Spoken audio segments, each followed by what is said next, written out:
Board of Adjustment, Monday, April 11th, regular meeting.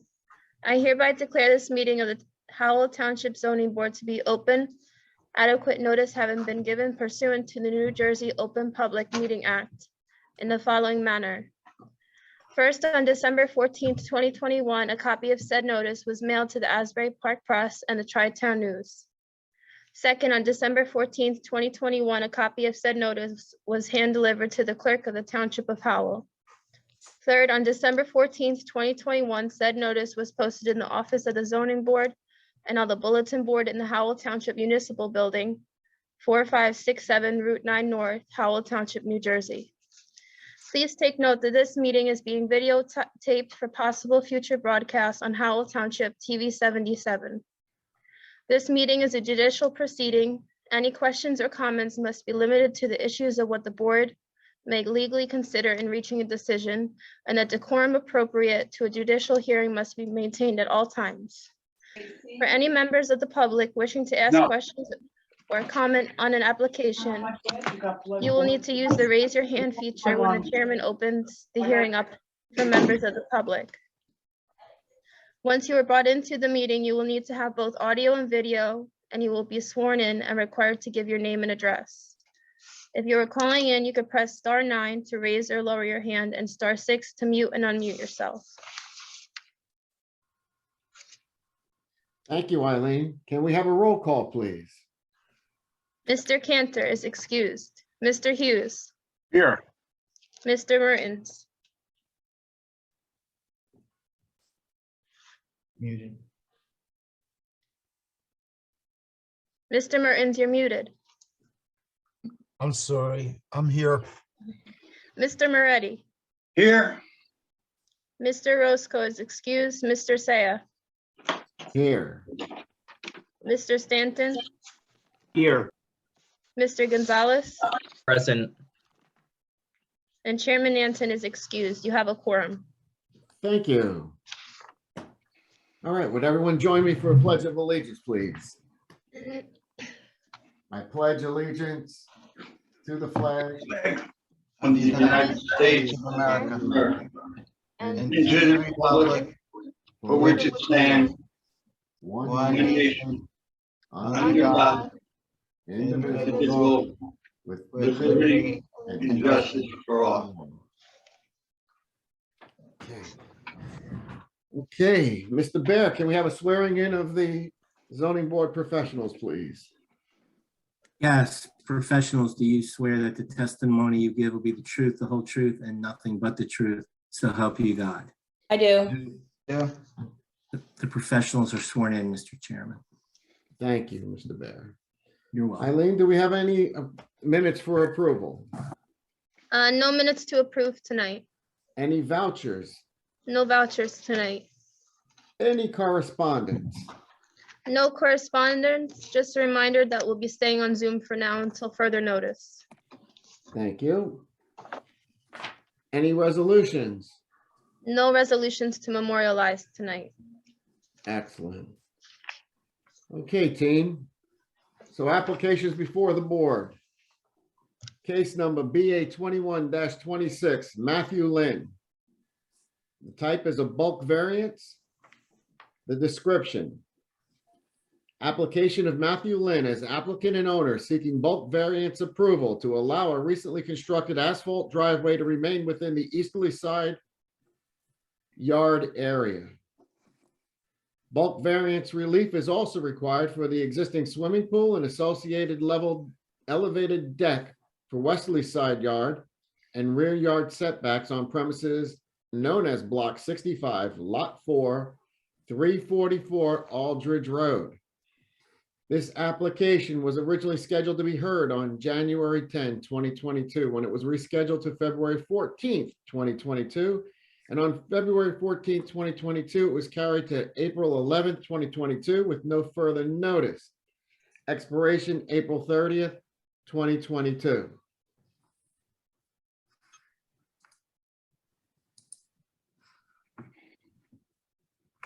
If Eileen? anyone is here for Matthew Lynn, you can raise your hand.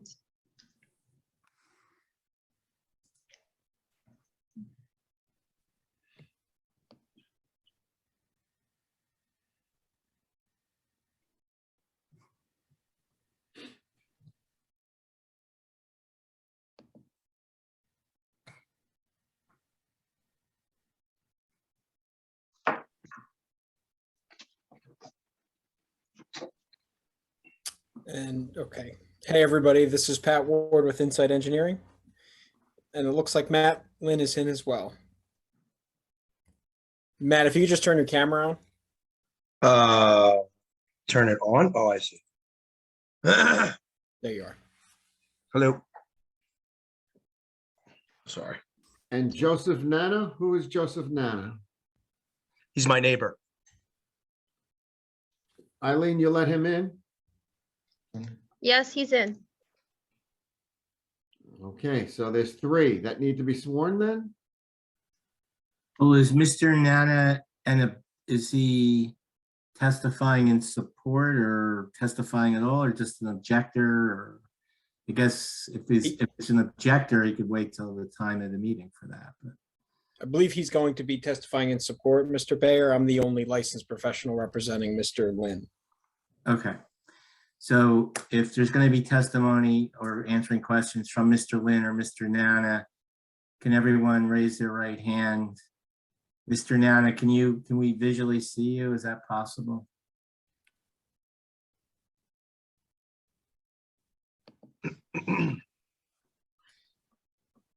Okay. So I guess, we could wait till the time in the meeting for Mr. Nana to testify to give him the oath, but Mr. Ward and Mr. Lynn, raise your right hand. Do you swear that the testimony you give will be the truth, the whole truth, and nothing but the truth, so help you God? Yes, I do. I So do. Mr. Lynn, can you state your name for the record and spell your last? Matthew, my last name's Lynn, L-I-N. And Mr. Ward, the same? Patrick Ward, W-A-R-D. Okay. The witnesses are sworn, Mr. Chairman. Thank you, Mr. Bear. You're welcome. Okay, so Mr. Ward, you're gonna take it from here. I will, Mr. Chair. Thank you. So board members, this application is for 344 Aldrich Road, block 65, lot 4. I'm going to share my screen, which is the submitted plot Mr. plan. Ward, if I could just interrupt you, if you're testifying as a professional engineer? Can I you am professional engineer. credentials on the record? Thank I you. carry licenses in New Jersey for professional engineering and professional planning. You've been qualified as an expert before this board or other land use boards? I have. I've been in front of this board in both capacities, and I've been in front of the planning board numerous times and other land use boards throughout the county and state. Thank you. Thank you for reminding me. I'm going to share my screen. Before you go on, Mr. Chairman, you guys think the witness is qualified to testify as a PE, but Thank you, sir. yeah. Thank you. Okay, I will. Sorry, I just have to find my PDF here.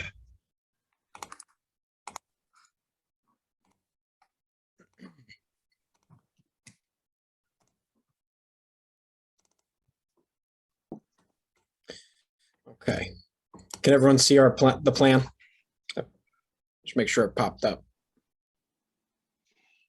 Yes, Okay, thank you. So this is block 65, lot 4, 344 Aldrich Road. The property is just over 11,000 square feet. We're in the R3 zone, which is the minimum lot area is 15,000 square feet. So this is a slightly undersized lot. And the reason for it being undersized is its frontage, which is 75 feet wide, where 100 feet is required.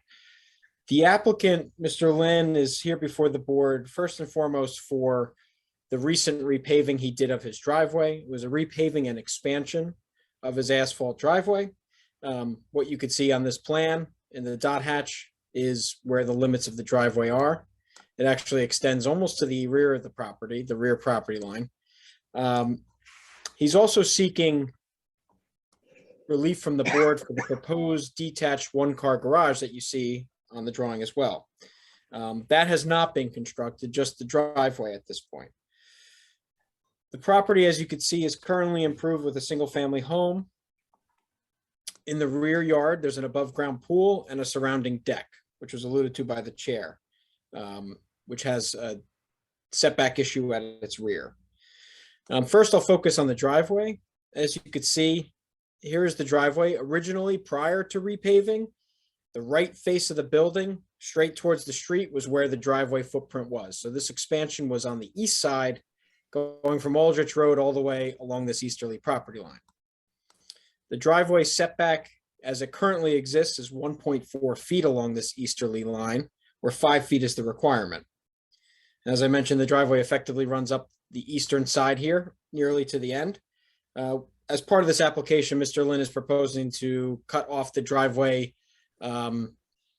roughly 27 feet from the rear property line for where he is proposing the garage. The driveway itself at its narrowest is 10.7 feet, where 12 feet is required for a driveway of this length. That's a design waiver, not a variance, but it's worth mentioning at the moment. We're constrained here with width, as you can see. One, it's a narrow lot for the R3 zone, but also where the existing home is and where the driveway could be located on its easterly side. We're also here seeking relief for the proposed garage. One-car garage, 14.58 feet in width and 24.67 feet in length. And it's proposed to be at the new end of the driveway, as you can see. We're constrained in the rear yard here by this raised wooden deck surrounding the pool and the narrowness of the lot to a certain degree. The applicant is proposing a side yard setback on the east side of 1.5 feet, where the requirement is equivalent to the height of the structure. We are proposing a rear setback of 11.5 feet, which is the required setback, as that equals the height. I do note that in the board engineer's review letter, his measurement was slightly higher for the height. The applicant is not seeking rear yard setback relief for the garage. So we are happy to ensure that that setback on the rear meets the required setback in terms of the agreed upon height. Now, if I may, I'd like to ask Mr. Lynn, we'll have him answer a couple questions about his property, since the intent behind the repaving of the driveway and the expansion and why he's proposing the garage. Matt, can you hear me? Yeah, I can hear you. So if you can just, for the board, answer why you expanded and repaved the driveway from its previous condition. Well, the original driveway was quite narrow, obviously, as you pointed out. But I mean, if anybody knows where my house is located, it's right at the very top of the hill, going down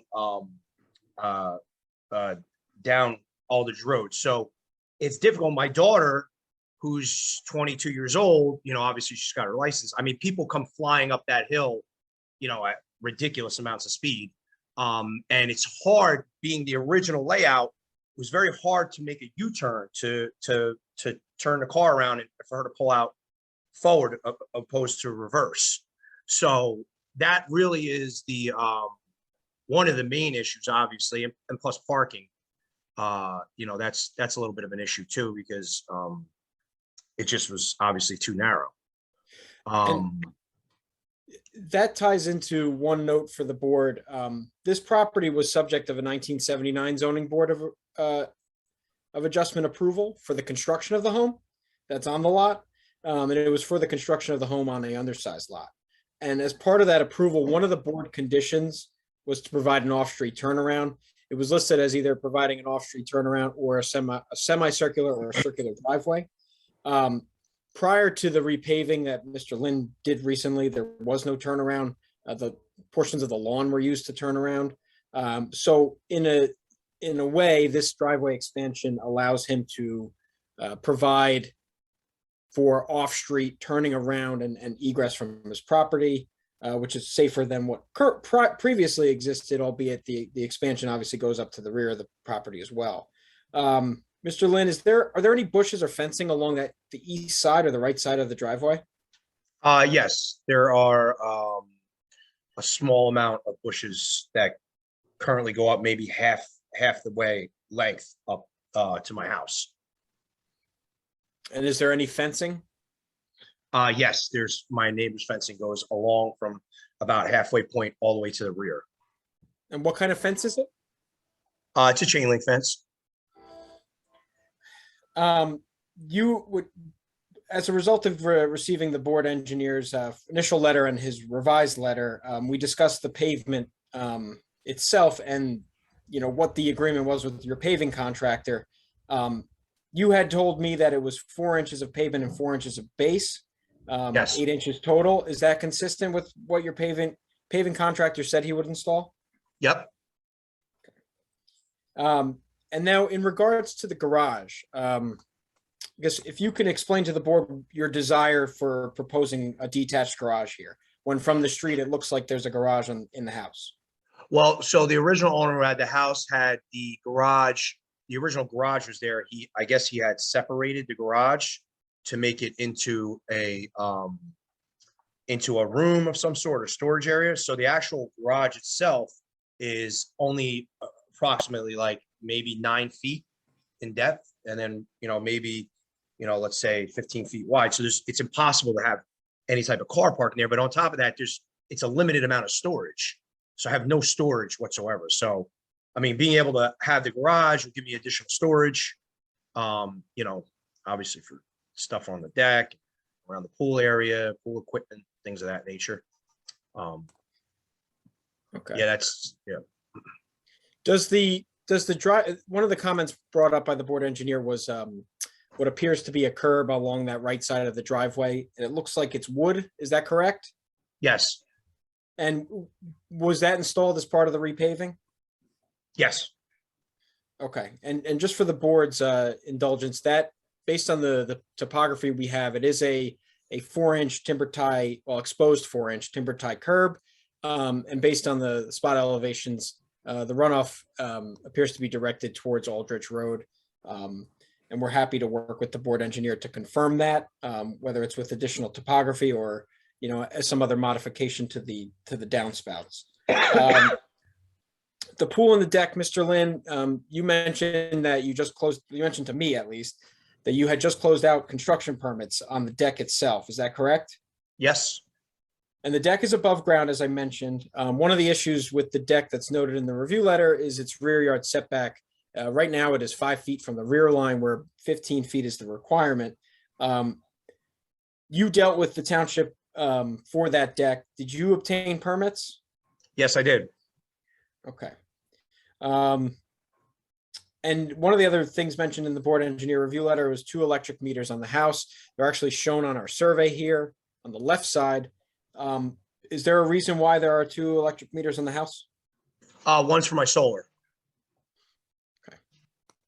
And then the other one is the service for the home? Service for the home. Yes, correct.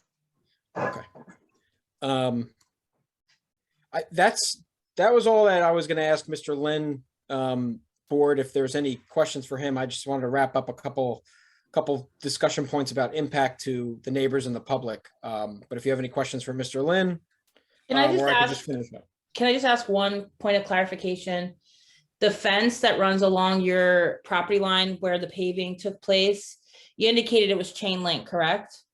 Yes, But it has slats in it, right? So it's not open chain link, right? Correct, The slats yes, are yeah, in it has- so it has provides a those- visual barrier. correct. Those plastic Right. things that go in between. Yes, correct. Yeah, I just wanted to make that point, because usually when we think of chain link, we think of open. So it does provide screening for your backyard, both your backyards, right? Yes, correct. Yep. Okay, I think that's all I have.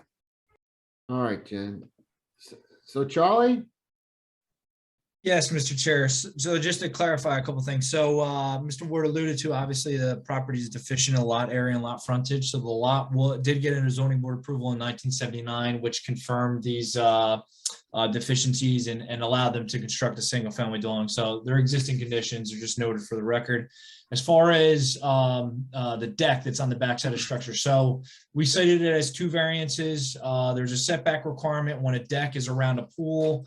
That setback requirement is 10 feet, where at the rear, the north end of this or top end of the page here, it's setback 5 feet. However, if you look at the deck, that whole configuration with stairs, it's all technically interconnected. So it's also attached to the structure, which has a 15-foot setback requirement. So they do need relief of the 2. I just ask, we have Mr. Aguiar on the meeting.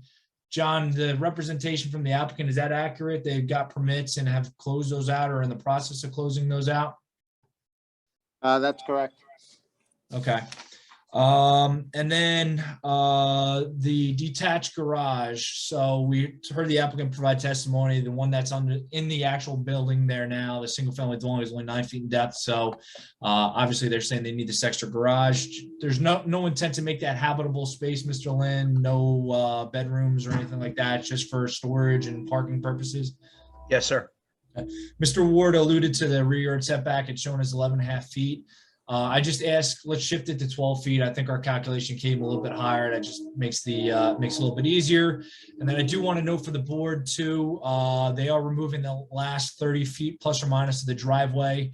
We had concerns about that shedding onto the neighboring property to the east because there was no curb. So that's all going to be removed. I just asked that the roof leaders for the garage be directed towards the pavement and towards Aldrich Road to minimize any impact to the neighbors.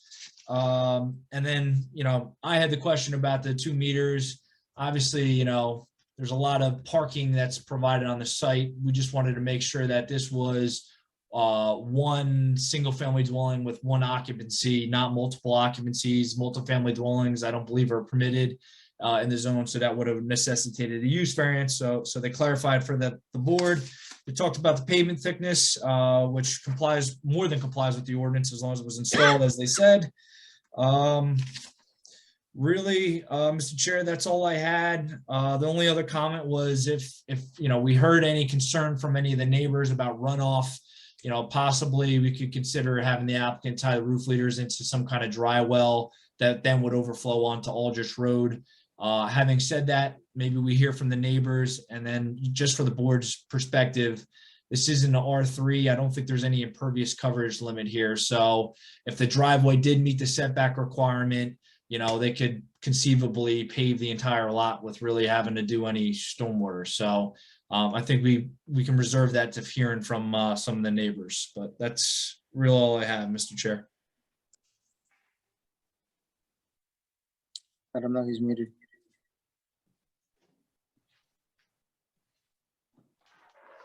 Hey, Charlie, Yes. before I open it up to our fellow board members, I'm taking a look at the lot from what I could see, and it looks like the lot next to it is also approximately the same size, the 342 Aldridge Road.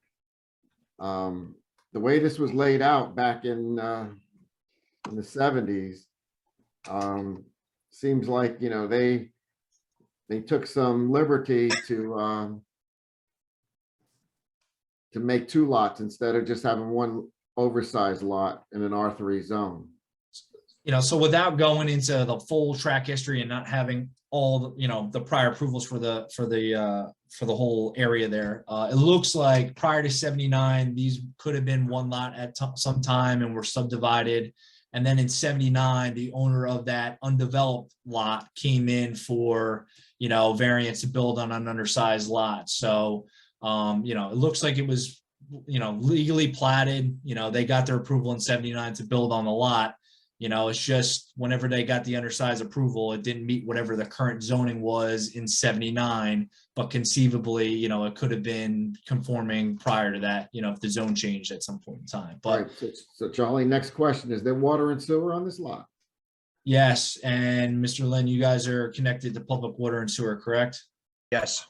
And your driveway wasn't constructed over your sewer service, water service, or anything like that? No, sir. Is that where you're going with that, Mr. Say, or did you have Yep. anything? Yep. All right, so then lastly, Charlie, just commentary here, right? This is still a good lot when you consider, R3 being clustered in multiple areas in Howell Township. It's still a good sized lot. Over. Without having done an inventory of all the properties in the area, I would say it's not atypical to see some platted lots that don't fully conform with the current R3 zone in that area there. So, I mean. Thank you, Charlie. All right, fellow board members. Let's open it up to you for questions. Mr. Mertens. Mr. Lynn, just curious, between the garage, if you could bring the screen down a little bit so I can see the garage a little bit more. that's okay. Between the garage and the deck, what's that area? It's like maybe a 6-foot area. Is that, what kind of surface is that? Grass? It's all grass. It's all Okay. grass there. Yeah. Okay, and how do you get back onto the deck, like from the driveway? I see- Well, one of the conditions for originally to pass through the, to pass for the permit to close it out was to remove this stair over here. So actually the only access is around underneath the existing deck here to where I put a fence is actually a chain link fence. Yes, correct. There Okay. and there, those are the only two accesses. Yeah, I mean, that's not really insignificant. I was just curious. And the second thing is, what is the height of the garage? You said 11 feet peak. What was the testimony that was the height? Here's the cross section. The building height for a structure like this is to the average distance between the ridge and the eaves, which is about 11.5 feet. We could round up to 12. And then the ridge height from the floor, Mr. Mertens, is about 15 feet to the peak. It's a gable roof. Okay. This is the So side. your anticipation is you may use it as the garage, but if not, you would primarily use it as for extra storage. For storage, I mean, for, stuff for around the pool. I mean, Okay. I've got, Like a shed. Okay. correct. Yeah, that's why I'm trying to get at, because I was just thinking if it was going to be a shed, you wouldn't have to have that height. But if you do anticipate maybe sometime using it garage or selling the house. So that's all I have. Thank you. Mr. Hughes? I think I'm good. I just was on looking at the stuff here. I know there was also, are we gonna look at the architectural plans for the garage, or? I can pull them up, Mr. Hughes. Actually, that's a good point. Bear with Yeah, me I one mean, minute. just, I think that way the board members can get a better view. I'm looking at it now and I get it now. It makes some sense to me here.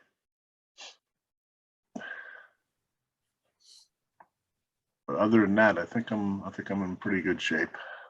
I just think the members would like to see it.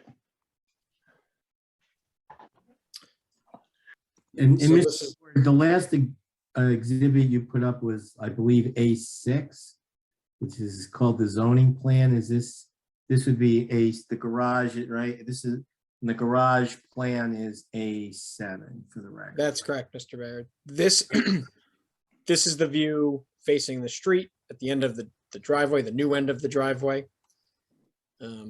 This is the elevation actually facing the pool. This is the elevation facing the neighbor.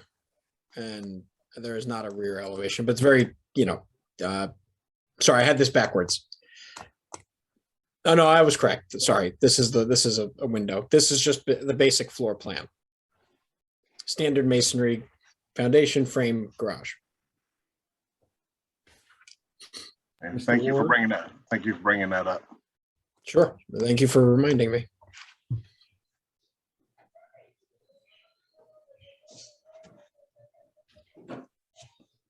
Mr. Gonzalez?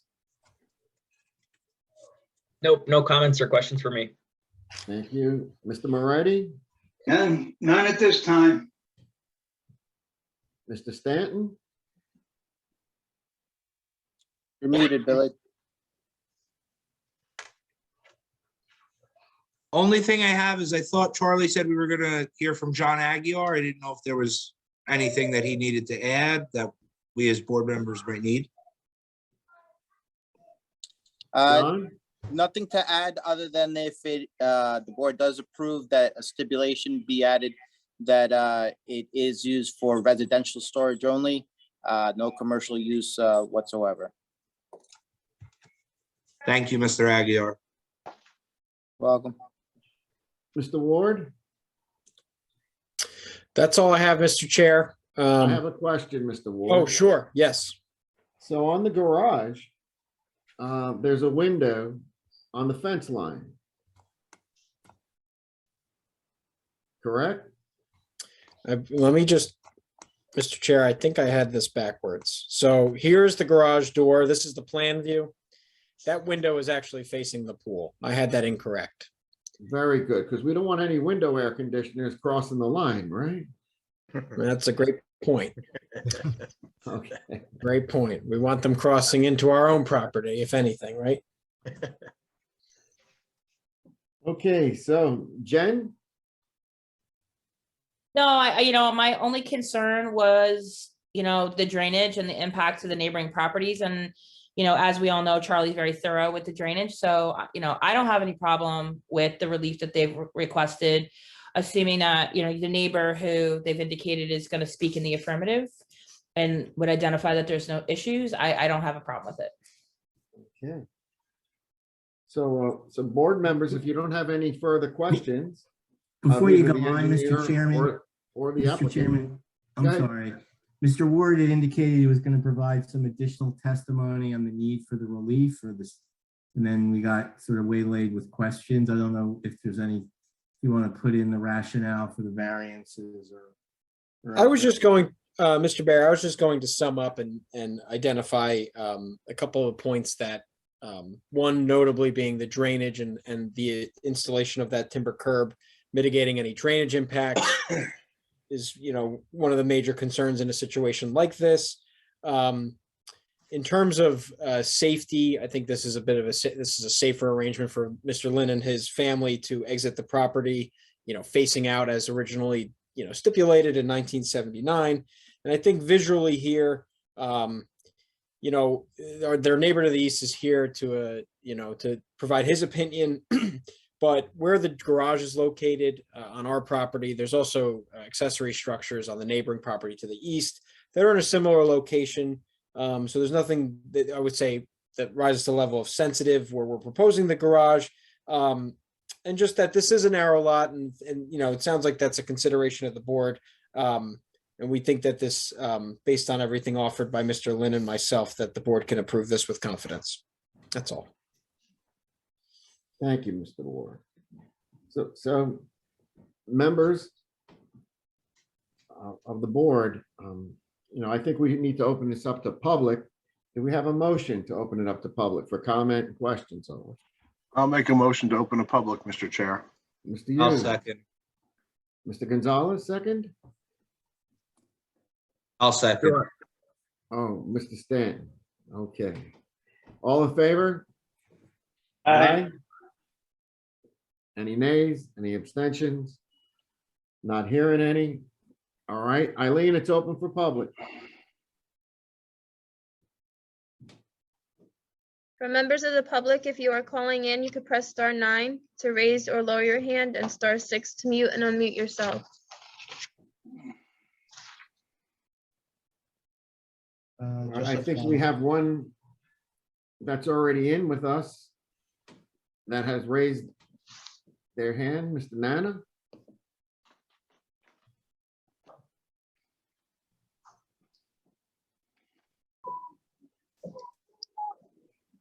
Hi, how you doing? I'm actually the neighbor for Mr. Lynn. My name's Joseph Nana. I live at 342 Aldrich Road. Mr. Bear? Before you make a statement, can you raise your right hand? You swear that the testimony you give will be the truth, the whole truth, and nothing but the truth, so help you God? Tell me God. Yes? Yes. Okay. I was actually. Yeah, go ahead, provide your comment or question or whatever you want to say. I was basically just calling and saying that since I have no issues with the driveway being there and there are no issues, it's rained plenty of times and there hasn't been any runoff going onto my property. So I'm all for him doing the variances. I have no issues with it.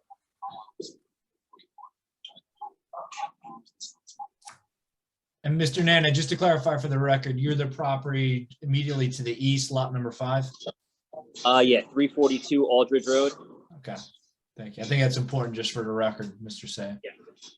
Yeah, I'm his immediate neighbor. And I just wanted to say that, and if there's anything else you guys need, I'm more than happy to do it. But I'm just on Mr. Lynn's behalf, I have no issues with it. Okay, thank you, Mr. Nana. Thank you. Eileen, anyone else raise their hand or want to testify or ask questions? No, there's no one else right now raising their hand. Okay. Since we've provided plenty of opportunity from the board members, can I have a motion to close to public, please? I'll make a motion, Mr. Chairman. Mr. Mertens, Second, Mr. Chairman. second, Mr. Hughes. Okay, Eileen, we're closing the public. Thank you.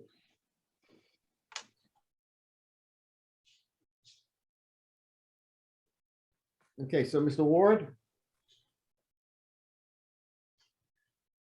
We have nothing further, Mr. Chair. We All welcome the right, board. Charlie, Jen, any last? I have nothing. I'll add, Mr. Chair, with the garage, obviously the applicant has to get any building permits as required from the municipality. They'll review all siding and openings, especially along that eastern property line to make sure everything meets the fire code. So just want to get that on the record, but nothing Roger. else. So for my fellow board members, I live pretty close by here and, Aldridge Road has become a very dangerous road for those who live on it and pull out. There's always, tragic accidents that happen. So I understand Mr. Lynn's desire, especially with an adult daughter that needs to be able to protect herself coming in and out of the property. All other requests for variance, the neighbor doesn't have a problem. It's got central water, central sewer. It's an undersized lot. It's still an R3 zone. It's not being used for commercial use. It's residential only. So I would ask, what's the pleasure of the board? Mr. Chairman, I too share the same, opinion you do. I know that road and I concur. It is a dangerous road, especially where his house is located. And I think safety is a very important issue here for our decision, and it's really a no-brainer. So I'm going to make a motion to approve this application. Thank you, Mr. Mertens. We have a motion to approve Mr. Mertens. Do we have a second? I'll second. Mr. Stanton seconds it. Eileen, roll call, please. Mr. Hughes, Yes. Mr. Mertens, Yes. Mr. Moretti, Who?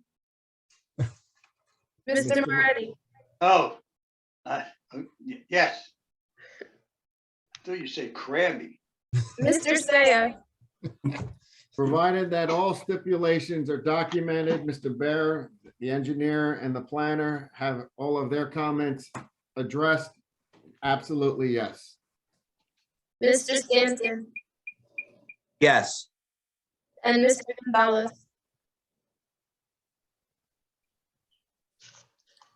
Matt, you're muted. Oh, me? Yes. No, Mr. Gonzalez. Sorry. Application is approved. Thank you. Mr. Ward, Mr. Lynn, thank you. Have a good evening. Thank you, Thank you, guys. everybody. Thank you very much. Enjoy the rest of your Appreciate Have a it. good evening. Have a good night. Take care.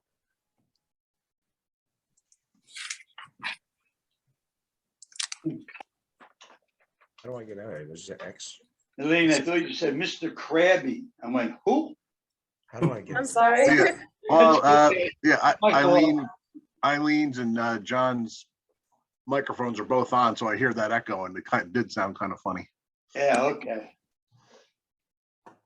Okay, so the prior applicant is all gone. We're going to move on to the next applicant, which is case number BA 21-23. This is the Patterson Family Farm LLC. This type is a use variance and preliminary and final major site plan with bulk variances. Description.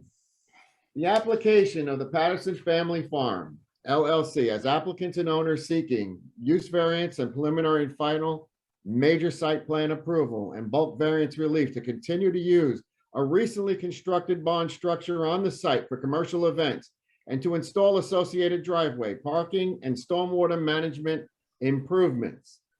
The parking area improvements include the construction of 4 asphalt paved ADA accessible parking spaces in the immediate vicinity of the bond structure, as well as 78 space parking area consisting of 20 feet wide gravel circulation aisle and a 9 feet wide by 22 feet long, 60-degree angled parking spaces on premises known as Block 167, Lot 15.02, 636 Adelphia Road.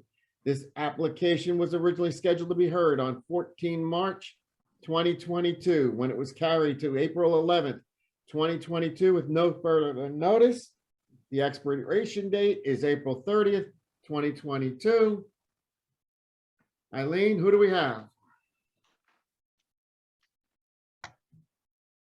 We have John Plaskanka and Dennis Galvin as the attorney.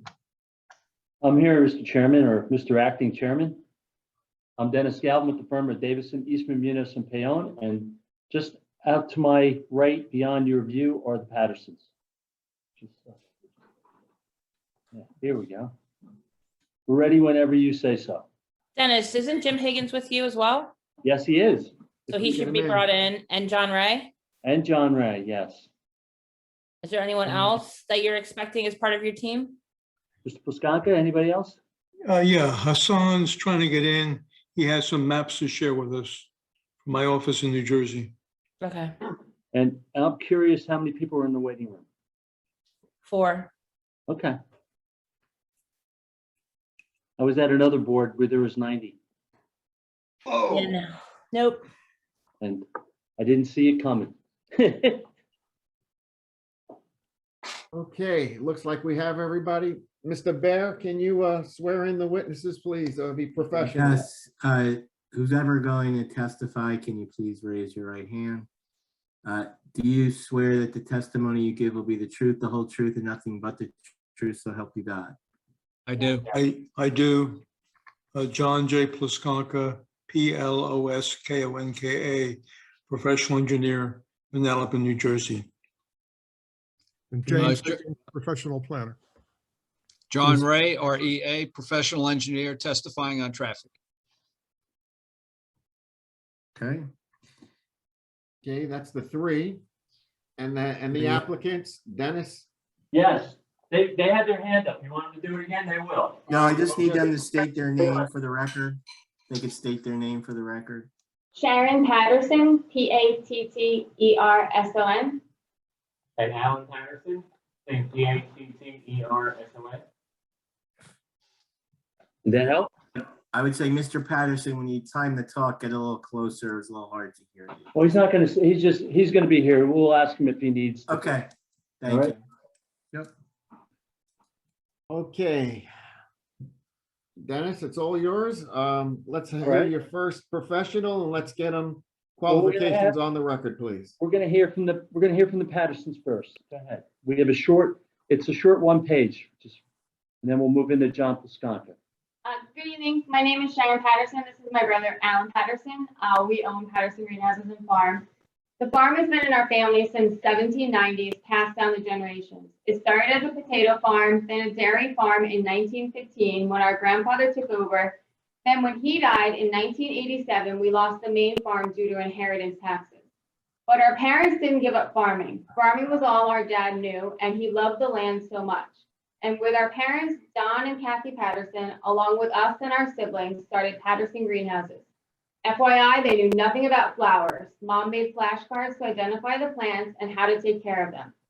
We now have 5 greenhouses, 10 acres of Christmas trees, which we plant 400 new ones each year, about 50 acres of hay, and hopefully after tonight, with your consent, an event space to have parties, showers, and weddings. To say this farm is our life is an understatement. This farm is us. From the time we get up and start work every day at 5 a.m., the time we get done between 7 and 8, maybe even 9 p.m., we're working from making hay to when the sun shines, as Dad would say, working in the greenhouses, landscaping, and selling flowers out front. Many have watched me grow up selling flowers, and now I get to watch the next generation come in. We truly give our lives to this farm day in and day out, 365 days a year. We don't have the typical 9-to-5 job, and we're okay with this. We have given our lives for this farm, just like our dad did and his dad before that. But we did it because we love it. This is our home, our future, and our history. But just like each generation had to make changes to keep going, this is our addition to the farm.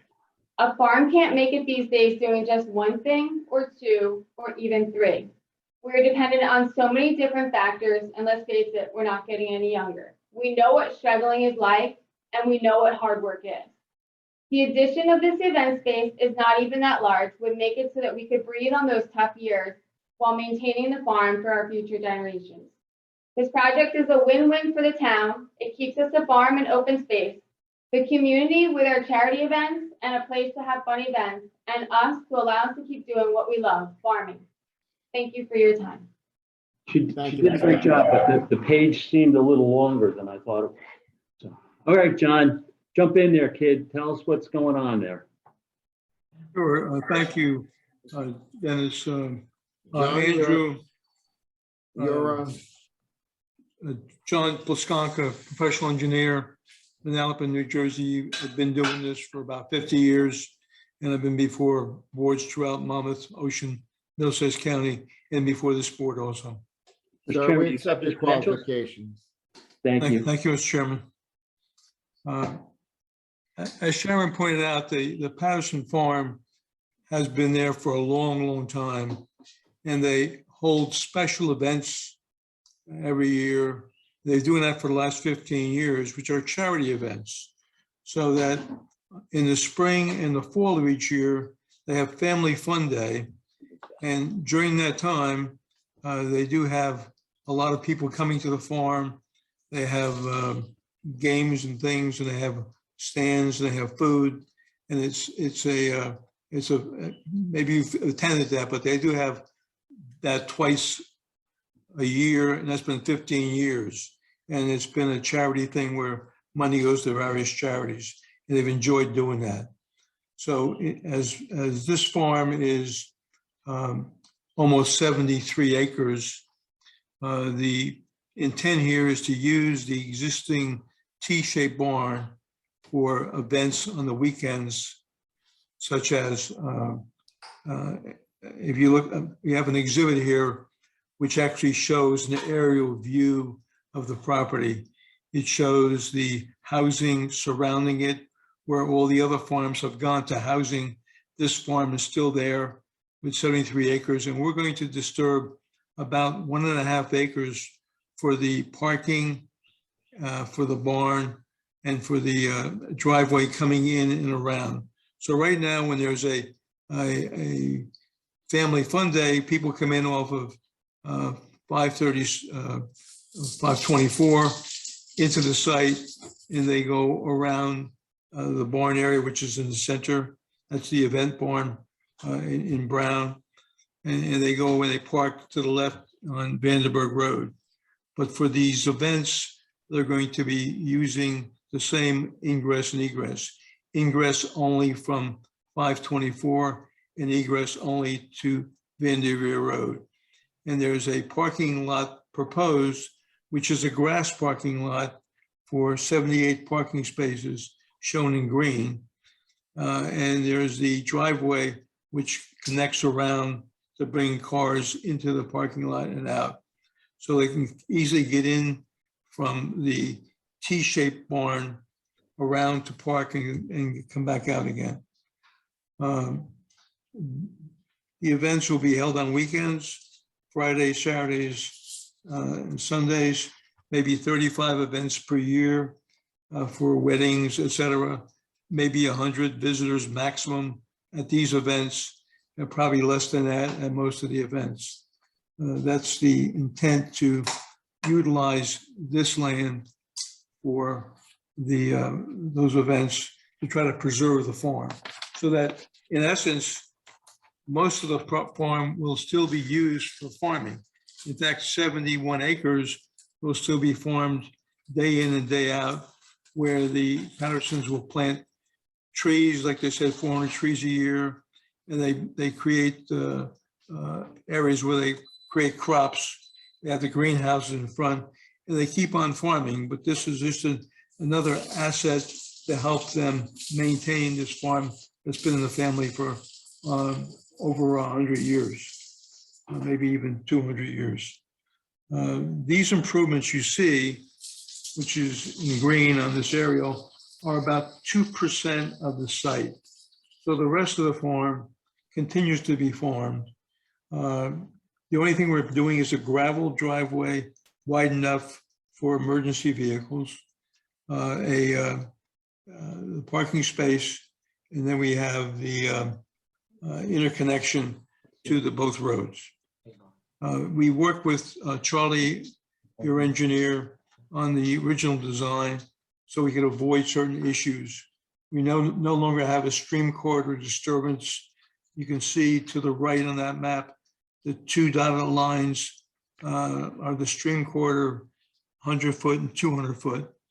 And the approximate wetlands line in this area is the line that bisects those lines running from 524 to the back. It's shown in that area also. So we're not disturbing wetlands or floodplain. We have a drainage report. We have a bubbler basin to make this thing work as best we could. And we've, again, worked with Charlie's office to provide that information that he needs. The properties in the agricultural rural estate zone, RE2, and as Sharon pointed out, has greenhouses, the vent barn, hay barn, shed, farm stand. Hey, and a John? gravel driveway. Yes, Let me stop you for a second. sure. Put the pointer on the hay barn. I'm sorry, Put the pointer on the hay barn. Hassan, can you put in the middle brown building? Right. There's no events going on in that. That's the hay barn. What are the That's pink correct. What are the pink structures to the right? Those are the greenhouses. Okay. And where is the event barn? It's the T-barn towards the bottom of the screen in brown. And it already exists, correct? Correct. It exists and they've gotten permits to use it because when they have Family Fun Day, people go in and out of the barn also on Family Fun Day. So the only thing we're actually creating right now is the parking area to support the barn. Yes, there's no new buildings going in. There's no new structures. Everything is at ground. So as you look around from any direction, if you're nearby, you don't see anything except what's there. Because even the grass is going to be a grass parking lot with some bumper blocks. So there's nothing you can see visually from any direction if the board does approve this application. Thank you so much. That helped. Can we see are you going to go after the reports? Well, just to continue, the reason we have everything at ground level and no improvements is because the board usually requires buffers. Usually when you have an application next to a farm, is your strong consideration for buffering those commercial or residential uses to the farm. In here, where you have we have the commercial use on 1.5 acres of the farm, and the Pattersons want to farm the rest of the property. So there is no buffer shown on our plans, and we ask for those waivers on the buffers. They're actually, John, they're actually variances, but I agree with Mr. Plaskanka's testimony that typically the buffering, especially adjacent to a farm, is intended to protect the farm. It's really not intended to protect the resident. And so, you know, I know this is going to sound crazy, but in this particular instance, given the location, the structure, the barn is there, the parking area is internal to the site, and the balance of the site is used as an active farm, I would take no exception to the relief that's requested from section 63. Very grateful. Thank you. Don't get used to it. You're not going to hear me say that very often. Don't worry, we won't ruin your reputation. The first time in 50 years, Jen.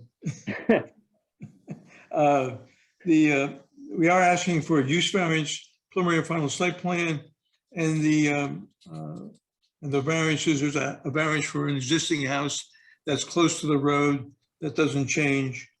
I think in terms of Charlie's report, basically we agree to what Charlie has asked us to do. I've outlined that to him in previous discussions, and I take no exception to his report, and we'd be happy to meet with him and fine tune the report. We have applied for water and sewer for the building. We temporarily be using porta johns, which they use like on the family fun days, which are beautiful little facilities, but they would be temporary until we obtain the water and sewer. I think I've covered most of the things that we've had. Unless there's any questions, you want me to say anything else, Dennis? No, I think you did great. I mean, John, did you talk about the requested waiver for curb and sidewalk along 524? I'm sorry. Yes, Jen, good. Because we're creating grass parking, we're asking for a waiver for the curbing for the parking areas. We'll have bumper blocks. We're asking for the pavement section for the driveway, which would be 3 inches of HMA base course and 1.5 inches of HMA service course. We're asking for curb and sidewalk waivers on both streets, and other than that, I think we've addressed most of the other issues. No signage on the property. The staff helps people park at the facility, even during the family fun days. There's no cooking on site. And we'll reconstruct the driveway on Vanderveer Road, and we request a waiver of the dedication of Vanderveer Road. Electric charging station, we have to look into that. I'm not sure that law applies. We do have lighting on the facility right now. 3 motion lights. There's a patio light and some lighting in the back for security. And of course, we'll work with Cherry Spiro on her report. We're not taking any trees down, but we'll provide some additional trees where she thinks they're appropriate in this application. John, on your plans, it shows 3 trees to be removed. So I went out on site. I think I maybe ran into Sharon while I was there. 2 of the trees are almost dead cherry trees, so that's not an issue, but one of the trees looked like a walnut, which it sounded like they were hopeful to save it as well. So maybe they can make some minor revisions where that driveway comes in. We'll be happy to save the walnut tree if we can. But the cherry trees, we're going to have George Washington chop them down. No problem.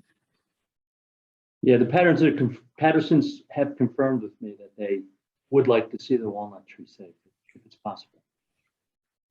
Okay. Okay, so John, can John, you talk a little bit about garbage? Like, how do you handle, I mean, obviously you have had Howell Day out there in the past and you have a plan on how you handle it. I'm just curious, like, what is the plan to handle like refuse and recycling for these events? You know, John, hold on for a second. We'll do it. Alan Patterson has done that in the past. And John, Alan, John, time out. Alan's going to tell us. Come on into the camera. More. There you go. Hey. Yeah, we have a 4-yard dumpster on site from FCI Trail Cartage that goes right on the north side of the hay barn. They empty it every Wednesday. The driver cannot access it where we store it, so I have to move it so he can access it before he comes and put it back after he leaves. So that's the situation that you have now, right? Like that's, yeah. So are you comfortable with that process for, let's say, a wedding with 400 guests? Is the process that you have in place going to be the enough? other exhibit. I mean, I'm not opining one way or the other. I'm just asking. Exhibit. The dumpster would handle whatever we do with the farm. So you think? And John, could you just have your guys let us know where that would be on the site? I just want to make sure that it's not visible from the road. I'm trying to, Hassan, can you show Exhibit B? Hassan. Oh, sorry. So the hay barn is the one in the back, right? Right. Mr. Galvin, that's right, the hay barn is. That's right. The big brown squares in the back, yes. So where would the dumpster be located on this plan? Behind the hay barn and then pulled out when a truck comes in and pulled back behind the hay barn. Is it shown on the map, John? No, it's not. It's not shown. All right, so that's we need to show, we need to, Yeah, can you just, Point it can out. you just provide us, assuming the board acts favorably on the application, would you be inclined to just put that on your plan so that we know exactly where it's located with maybe like a brief, like paragraph that can go in the file on how you're gonna, what the process is to allow the garbage hauler to come in and take it away, just so that we have it on file in case somebody has concerns or questions that are not on this meeting this evening. At least we have it in our file. no problem. Absolutely. We'll do that. Okay, thank you. Yes. Anything else from Mr. Poskanka? Yeah, Mr. Chair, if I could just jump in, I want to clarify a few things just for the board. So, it's a little tough one. Obviously stormwater management rules changed in the state and in the township in March of 2021. If this application had come in, 2 years ago, there was a little bit more leniency from the township's perspective on what's, motor vehicle surface and what requires stormwater management, what doesn't. And unfortunately with the timing, this parking expansion that they show in the back here is now regulated motor vehicle surface. So they had to put in stormwater management infrastructure for that, also for the expansion of the driveway coming into the site. As far as the stormwater management design, there's some comments in my letter, Mr. Poskanka, you've got a chance to review, you're comfortable, you can address those as a condition of any approval. Yes, sir. And then I just want to put for the board's reference. So we had a comment in there. Obviously, I think the site plan currently has a 20-foot wide gravel driveway through those angled parking spaces in the back. But John, the applicant's intent is for the angled parking spaces to be grass covered. Is that correct? That's correct. Okay, so I just want to point out for the board, the applicant's stormwater design did factor that in as that area being paved 98 CN for impervious coverage. So if the applicant had a desire in the future to pave that, they could do that without having to modify the stormwater management. I would just suggest, Dennis, that the applicant put a detail on the plan, future driveway or future pavement section, and that way it gives them the ability, if they want to ever pave that in the future, to do it without having to come back to the board, for an amended site plan or something like that. Is that We're acceptable? grateful, but I think one thing that I would like to impress on everybody is that we have a farm. Farming is our primary operation. We want to keep the farm as unchanged as we can, but we can't get away from state regulations, and that's why we're creating the parking lot and the drainage and. No, and Dennis, there's no even medium-term plan to have pavement, but yes. No. But wait, let me finish. Yeah. Thanks, Charles. We'll definitely add that to the plan. Yeah, I'm not advocating or pushing it to be paved. I just don't want to, I'd hate to see the applicant have to come back if it's a detail that can be on a plan, for future to cover them. In New Jersey, we get enough rain, we'll be going, oh, maybe it should be paved. I got it. So, and then just to clarify for the board too, the applicant filed their application prior to the readoption of the sidewalk trust fund ordinance. So if the board does grant relief of that, they're not required to make contribution because they filed their application before the ordinance. So I think that's an important note for the board. They don't have to, it's not the one or the other. They can grant the relief and they're not dictated to make contribution to the fund. And then just generally with the family fun day, Dennis, if the applicant could just provide testimony on like where the parking is in relation to some of the other structures and just how that's, operated just for the board's, consideration. Yeah, Harold's going to jump back into the screen and he'll tell you. Go So, ahead. Parking Family Fun Day is, as I'm looking at the picture, to the left of the hay barn, along Vanderveer Road. I don't know if you can see the outline. That's actually where we do corn. That's the cornfield. So it's in between the hay barn and the cornfield. Okay, so and that's just once a season, once in the spring, once in the fall, right? And Yeah, pretty spring, much for the fall, wedding, fall. everything for weddings and birthdays, everything will be in the expanded parking area that's got the stormwater management, correct? Yes. Yes. Okay.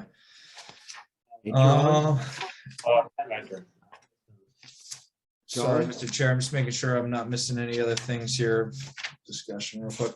I just want to point out for the board, so I spoke with the fire official before the last hearing. He had some comments about the driveway being wide. He, in my discussion with him, confirmed that the 20-foot wide driveway that's paved up to the rear of the barn where they had the events was acceptable from his perspective. He just asked that any of the gravel throughout the remainder of the site just be widened to 12 feet wide, just for access purposes of the operation. I will note that the applicant did also add some additional signage in the back of that area for circulation purposes, which we requested. So, and then Mr. Piscopo obviously talked about, they've made applications to the utility for water and sewer.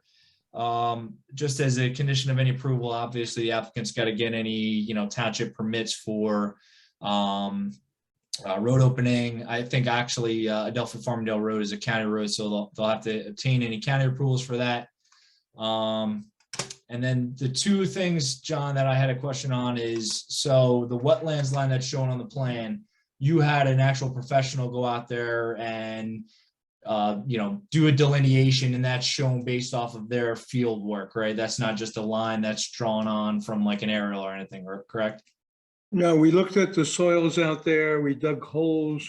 We had a wetlands expert go out there, and he guessed that the wetlands, based on the soil conditions, were 300 to 400 feet away from our construction. So we're not affecting any kind of wetlands, and we, of course, avoid going for an LOI and costing my client $10,000 or $15,000 more money to do DEP. So just to reiterate that, so in your professional opinion, even if this were exceptional resource value with 150-foot buffer, your improvements are well outside of that, right? That's correct. All right, I think that's important for the board's consideration. And then just the last point, obviously, Vanderveer Road has an extensive amount of frontage. It is typical, for land use applications that come before the board where the right-of-way width is deficient for the board to ask for a roadway widening or right-of-way dedication. I'll leave that up to the board. That just allows the township in the future, if there's ever an intent to widen the roadway for traffic safety purposes, it allows them to be able to do that without having to go subsequently take dedication. I'll leave that up to the board, but it would be my recommendation to get that now, as we've done in the past. And that's really all I have, Mr. Chair. They've gone above and beyond with addressing all the comments in my letter satisfactorily. And anything that's lingering can be done as a condition of approval. Thank you, Charlie. Charlie, one question for you is water and sewer, how soon before? So obviously that's an outside agency approval. I think they've made their application to the utility department. I think it's also going through, with MRSA to get their approval. Mr. Piscopo, can you provide some testimony on where you are with, those approvals? The answer is we applied to the town only because we wanted to get to this public hearing, which got postponed.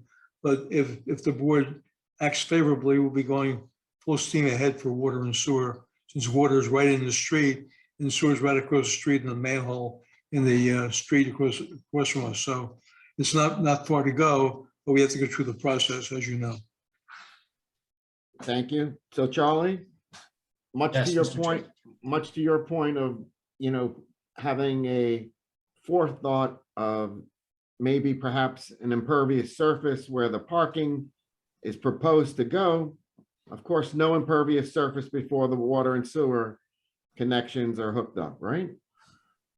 I mean, I don't think that has any bearing on the water or sewer. I mean, it's a building that's there. If we're concerned about, the use continuing to function without hooking up, possibly the board consider some kind of condition on a time frame for that. Just so that way, the applicant. Didn't they say they bring in porta potties and things like that for the functions? Yes, we bring in porta potties for the functions, and we do that, but we apply immediately for water and sewer. So Mr. Chair, I would not condition them utilizing the site in this fashion on getting those water sewer approvals. They've been functioning for Howell Day for a while with the porta potties, and it's really not atypical for those types of functions. Obviously, you're not going to want a bride spending a lot of quality time in a porta potty. So it's incumbent upon them to move this process along. Good point, Jen. Thank you. Board members, anyone have any questions for the engineer? Mr. Hughes here. I have nothing. I'm good, sir. Mr. Moretti here. Go ahead, Mr. Moretti. How will that affect my family from getting their hay from your barn? The party's going on.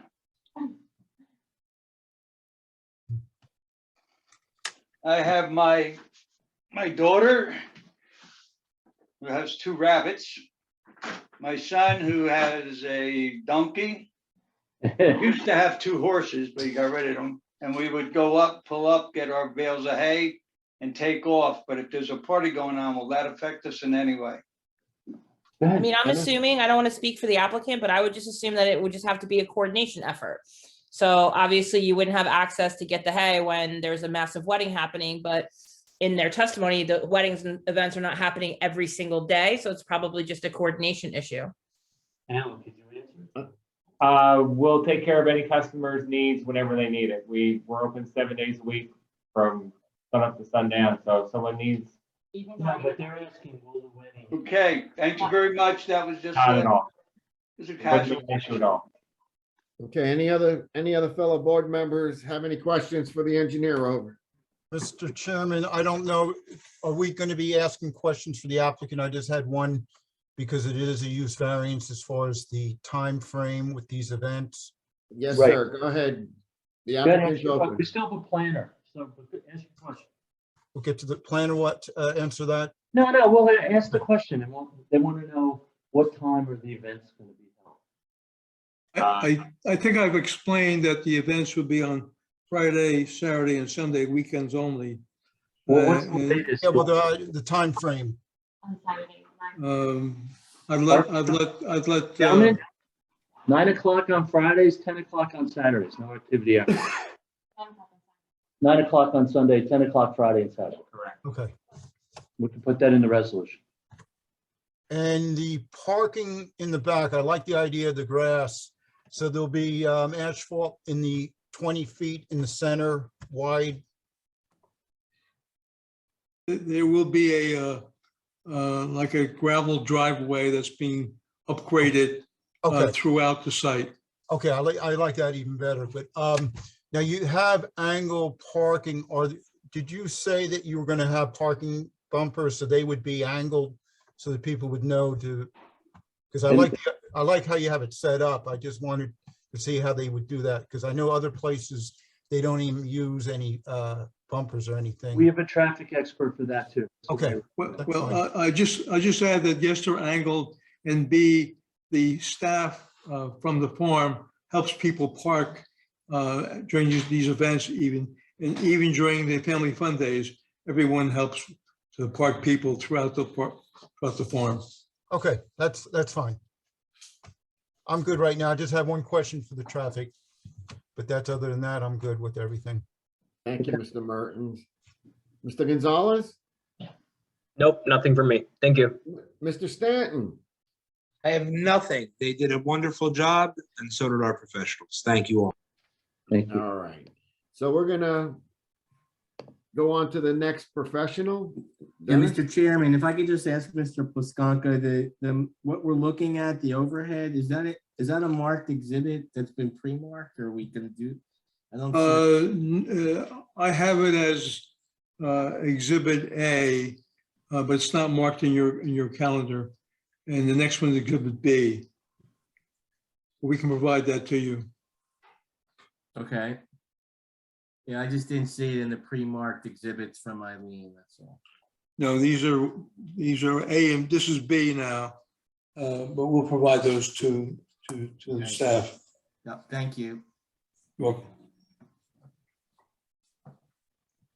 Okay, Dennis? Yes, we're ready. Mr. Ray, you there? Yes, I am. All right. Mr. Ray, your credentials, please. I've been sworn in, licensed professional engineer with McDonough and Ray Associates, and I did the traffic impact analysis for the project. And I've appeared before this board before.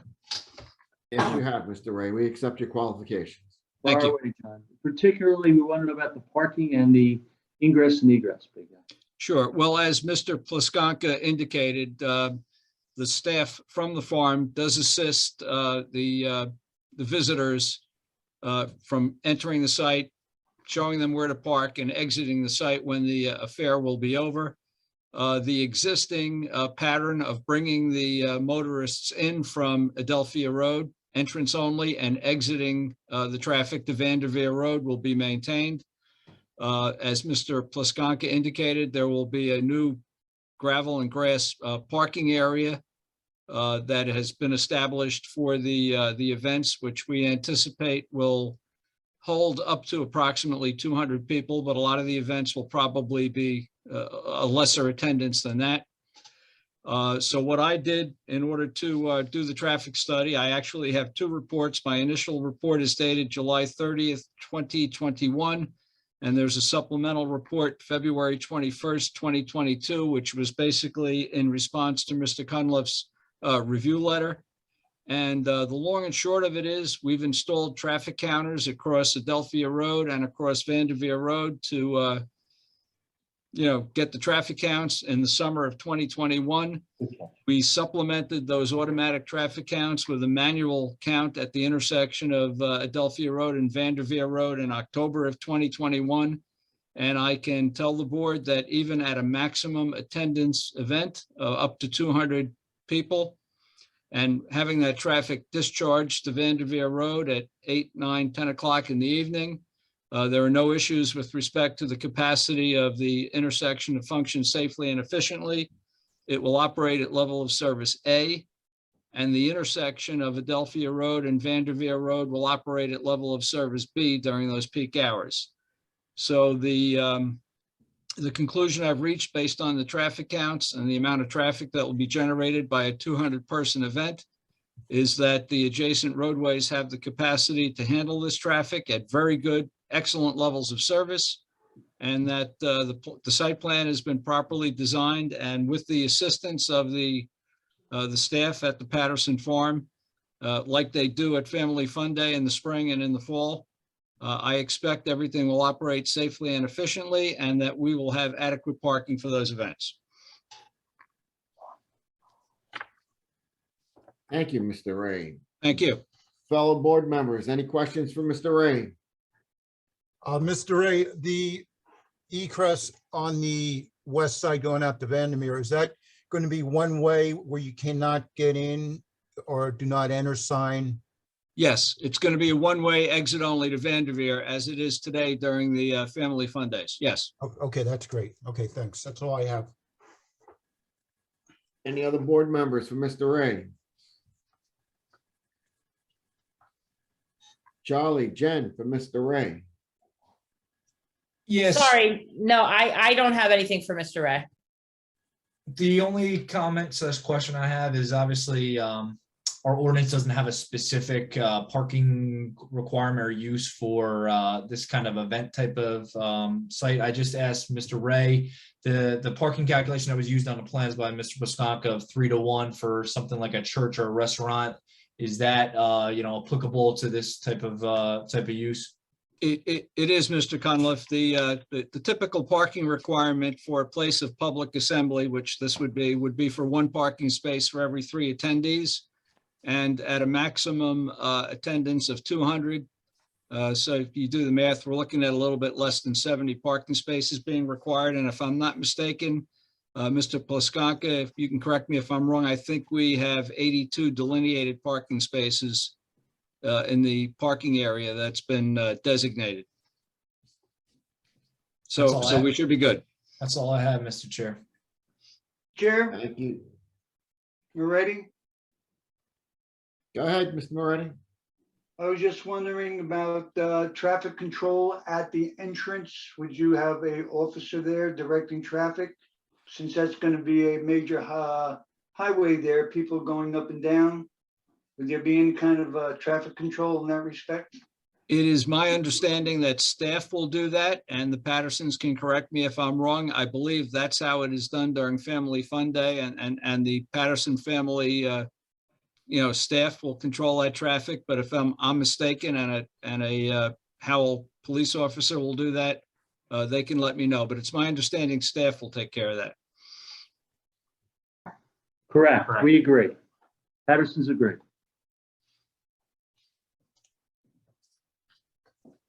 Okay. Dennis, do we have any other professionals? Next Yes, up, we have our cleanup hitter and Mr. Jim Higgins. Mr. Our planner. Higgins. We need planning testimony proofs because it's use variance. Jim, you there? Yep, I'm here. Good evening. Can we have your credentials, sir? Surely. I'm a licensed professional planner in the state. I've been licensed for over 40 years. I've testified before this board on numerous occasions as an expert in the field of planning, as well as boards throughout the state and superior courts throughout the state as an Mr. expert. Chairman, do you accept his credentials? We accept your credentials. Thank you. We have 150 years of credentials between these guys. Yeah, I think so. Go ahead, Jim. Lay it out for us. Well, in order to prepare myself for this, I did visit the site. I reviewed the plans. I looked at the ordinance. I looked at your master plan. And I actually attended a family fun day at the site to see exactly what goes on the site and how it operates, to assure myself that what the applicant is proposing is something that could actually function on the site. The purpose of the application, as the Pattersons said. To Exhibit B. What's that? I'm sorry. You're okay, Jim. Keep going. Okay. There's an open mic, Jim. Go. Okay. The purpose of the application is to provide supplemental income to the site to assure the continued use of the site for farming purposes. That's been made very clear. You've heard that's had the site described. I don't need to go over that again. The current zoning of the site, it's ARE2. And one of the purposes of that zone is the preservation of rural and agricultural uses and the preservation of the rural character of the area. What's permitted in the zone is agriculture and horticulture uses, single-family residences, municipal buildings for municipal purposes. And then the municipal land use law permits community residences for the developmentally disabled, and multi-generational family accommodations are also permitted in the ordinance in this zone. The agricultural use is a permitted use in the zone. It's been on this site for, as the Patterson said, many, many years. And the proposed use of the one barn, the newer barn towards the front of the site for special events such as weddings, parties, and that type of thing, and the continued operation of the family fun days twice a year is not a permitted use in the zone and would require a D1 variance. The master plan conservation element identifies the site as a qualified farm, and it emphasizes the need to preserve agricultural uses and states that the best way to do so is through acquisition of farmlands with public funds. Excuse me a second, my throat is going on me.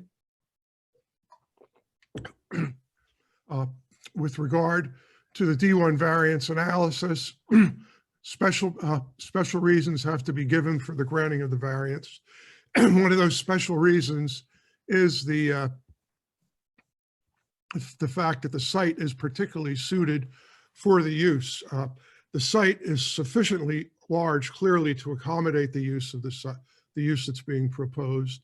And there's ample room on the site for parking. There's ample access to the site, both from 524 and then access from the site to Vanderveer Road. And again, I observed this situation during the family fun day that I was at, which is a much more intensive use than the other uses that are being proposed, weddings, parties, that type of thing that are being proposed for other days of the year. So clearly the site can support the use as proposed, and it's particularly suited, in my opinion, for the use. In fact, it's accommodated the family fun days for approximately 15 years without incident, without any adverse impact on surrounding properties. So clearly, I think the site is particularly suited for the proposed use. With regard to advancing the purposes of the municipal land use law, and I hope my voice holds out, there are a number of purposes that are actually advanced by this application. The first is to guide for the appropriate use and development of all lands in the state in a manner that will promote the public health, safety, morals, and general welfare. And again, to allow for special fundraising events on this site, and also to allow for a use that can provide supplemental income that will allow the farm to continue to operate as it has for the past 100+ years. I think that actually supports that, that purpose. As far as providing adequate light, air, and open space, again, the proposed development will not provide any new buildings. The only improvements to the site will be the parking area, which is at grade level. The balance of the site will continue to be used for open space, and there will be no visual impact on the site or the surrounding area with regard to light, air, and open space. So I think that purpose is supported. Another purpose is to ensure the development of individual municipalities does not conflict with the development and general welfare of the county or state as a whole. And here again, you have a situation where the purpose of this development, what's being proposed here, is to maintain the existing agricultural use of the property, which is something that is a goal of both the county and the state with regard to maintaining and promoting agricultural areas. So I think that purpose is promoted. One I think is very clearly promoted is to encourage the appropriate and efficient expenditure of public funds by the coordination of public development with land use policies. And clearly here, to do something that's going to encourage the continued agricultural use of this property without expending any public funds. And again, your master plan says the best way to preserve agricultural land is to purchase the land with public funds. Here, you're getting a situation where the farming use is going to be extended for the foreseeable future without the expenditure of public funds. So I think that purpose of the land use law is advanced. To provide sufficient space in appropriate locations for a variety of uses. And again, here you have a sufficient space on this lot for the agricultural use. And when you look at the layout of the lot and how it's functioned in the past, and the existing barn that we utilize for these facilities, clearly it's an appropriate location for the proposed use, the proposed special events that the applicant is proposing. So that purpose is advanced. And then finally is to promote the conservation of open space and natural resources. And again, by allowing this farm to continue to have a supplemental income that's going to ensure its ability to continue, I think promotes that purpose of the land use law. So I think special reasons clearly exist for the granting of this variance. I don't see any substantial negative impact. Again, similar uses have occurred on the site at least twice a year for the past 15 years without any substantial detriment to the surrounding properties or to the site. It's continued to function as a farm and will continue to function as a farm in the manner that is done in the past. It won't impair the intent and purpose of the zone plan. If anything, I think it will probably promote the intent and purpose of the zone plan because it will help preserve the farmland on the site again for the foreseeable future. And the applicant has agreed that this use of the barn for special events would only continue as long as the balance of the site is utilized for agricultural purposes as it has in the past. So when I look at all of these reasons, I think that there's no substantial negative impact. I think there are special reasons for the granting of the variance that so I think the board can approve this application. I submit Mr. Higgins for questions of the board. Mr. Higgins, thank you. Jen, you got this? Yeah, I got it. So I don't take any exception to the testimony that's been provided. I wholeheartedly agree that Howell is a right to farm town and has always tried to be as supportive as possible to preserve the farming activities throughout the community. Hence the name ARE, agriculture residential. So it's, the intention of the zone is to preserve the agricultural uses as much as physically possible. I also agree that in most instances, in order to do that, there have to be the expenditure of public funds in order to ensure that farming activities stay within the community. So this is a type of activity that the township has been thinking about to help enable the farmers to remain, as opposed to selling and terminating their farm business. So at the end of the day, you know, I agree that the site is particularly suited. The aerial photograph that was up earlier, and no need to put it back up, I'm just referencing it in general, shows that there's expansive area on this property. All that's being added is the parking area. The existing barn is on the property currently. So I do agree that it's particularly suited. In addition, you know, in order to meet the special reasons, all you have to do is advance one goal of zoning. I think Mr. Higgins rattled off 5 goals of zoning that the applicant would further with this application. And I don't disagree. And I want to preface this by saying, again, we haven't heard from the public, so somebody may bring up something that was not discussed currently, but I would say based upon the information that has been provided, not just but with Mr. Higgins, but with all the witnesses that have come up, Mr. Ray, who had indicated, you know, my only concern would have been, you know, how the cars are going to be managed and mitigated, and to my, you know, the testimony provided and how the cars are going to be pushed into the site, and the parking area is back off the site, which enables a number of cars to enter prior to even entering that field. I have no issue with the testimony provided. In addition to the use variance, I think that there was testimony from Mr. Plaskanka with respect to the buffering, and then the waivers regarding the curb and sidewalk and the circulation. So, you know, with all that, Mr. Chair, I have no reservations, and I take no exception to the relief that's being requested with this application. Thank you, Ms. Bean. You know, I have an off the cuff question for you. Sure. Shoot. So, when does something like this become part of the historical preservation? When does the SHPO get involved? When you have something over the farm itself? Yeah, well, I mean, it's over 100 years in operation, and you want to preserve it. How do you know what else? What other laws are there that help?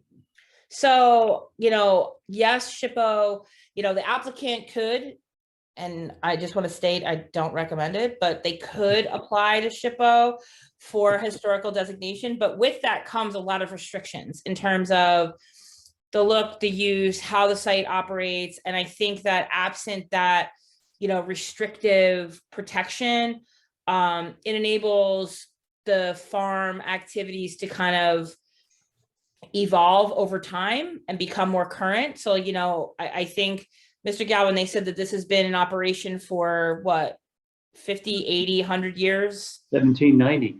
Yeah. So, yeah. So, I mean, I would venture to guess that at that point in time, the thought of doing weddings on this property was probably not even a figment of a farmer's imagination. So, you know, the other opportunity would be through farmland preservation.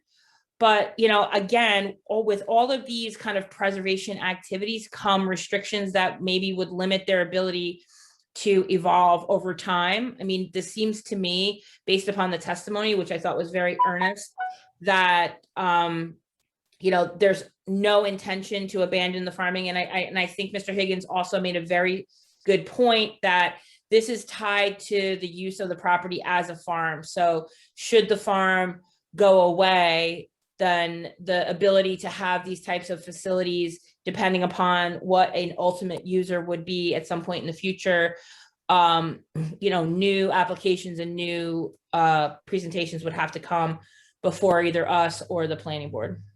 Thank you, Jen. Just wanted to get that out there. No problem. And then lastly, is I understand the planning board might also be considering some activity here. So the planning board is undertaking a land use plan amendment as well as a circulation plan amendment. Thankfully, knock on wood, we're like nearing the end of this process, and we'll be putting forward a public hearing within a month or so. And this is definitely something, this type of use is definitely something that has been discussed as perhaps moving forward in the future, allowing something of this nature to take place without the need to come for a use variance. However, I want to just preface this by saying we haven't had a public hearing yet. That's not been put in stone, but it is definitely something that we as the township have been thinking about. So I also would say on the record that this is not a departure from the planning policies that we see, currently and moving into the future. Thank you, Jen. So fellow board members, does anyone have any questions for Mr. Higgins, the planner? Matt Hughes, I have none, sir. Thank you. Mr. Mertens? Everything was 100%. I agree 100%. It was no issues.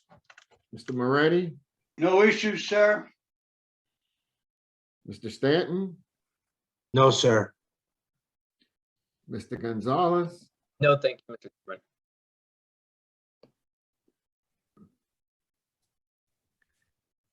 Okay. Mr. Hughes, you're good? Yep. I'm good, sir. Thank you. All right. Did I miss anyone? All right. Mr. Chairman? This is Dennis Galvin speaking. Yes. Just want to give two quick clarifications until we listen to the public. One is, at some point, someone discussed there being 400 people attending, but the barn's limited to 200. I wanted to make sure that that's a fact everyone understands. And the second is, we talked about the time of night that we would stop operating on Friday night being 9 o'clock and Friday night and Saturday being 10 and Sunday being 9. But we didn't want that to seem like we're counting out the other days of the week. If we did have something on one of those other days, we would certainly stop by 9 o'clock. But we're not limiting ourselves to just Friday, Saturday, and Sunday, if that's okay with the board. So Mr. Higgins, not Mr. Higgins, but Mr. Galvin, Dennis, sorry. Mr. Galvin, Yeah. yes. You can call me Dennis, Mr. Chairman. It's okay. So let's say there's going to be weddings on Friday and Saturday evening. I take it that the weddings will go, 4:30 in the afternoon to 9 o'clock at night, 9:30, and then things wind down, something like that, correct? Yes. So just because the event is over doesn't mean that the farm is still going dark. There's cleanup and there's everything else that goes on. Yes. So when we put an hour on it, the hour is for, I guess, the event that's taking place, not the farm in operation. Is that correct? As my clients already testified, they're a 24/7 operation. They're always doing something. Yes, sir. Got it. Thank you.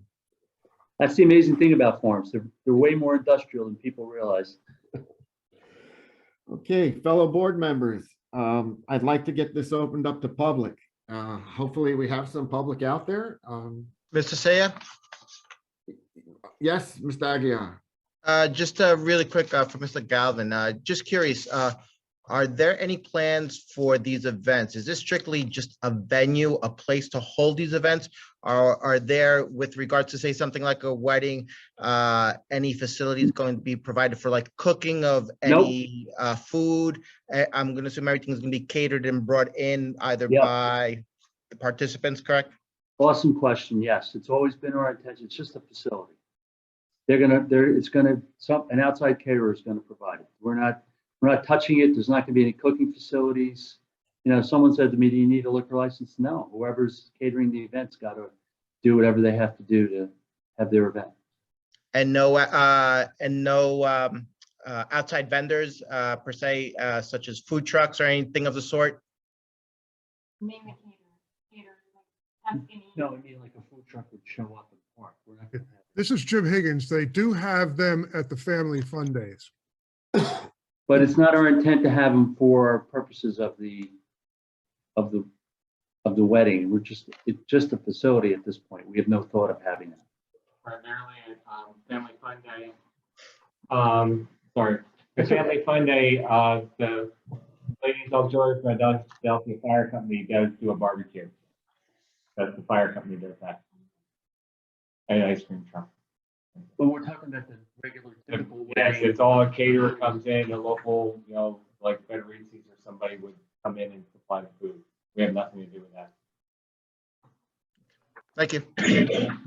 And Mr. Chair, can I quickly request the screen share get turned off so we can see everybody, please? Yeah. Thank you.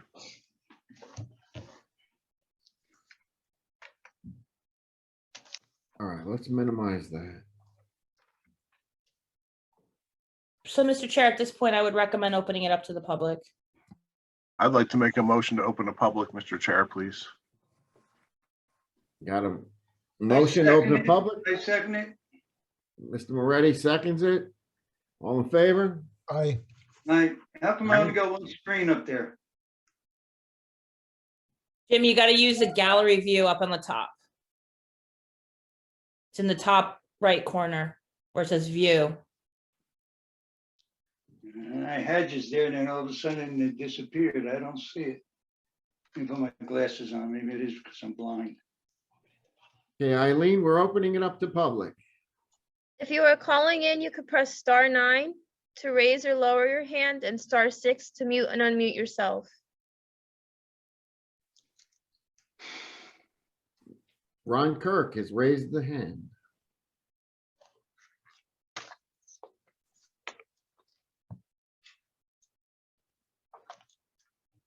Anthony Fazio has raised the hand.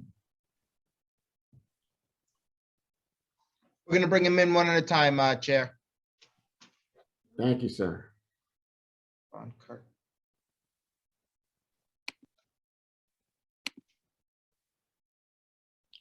No, Mr. Kirk.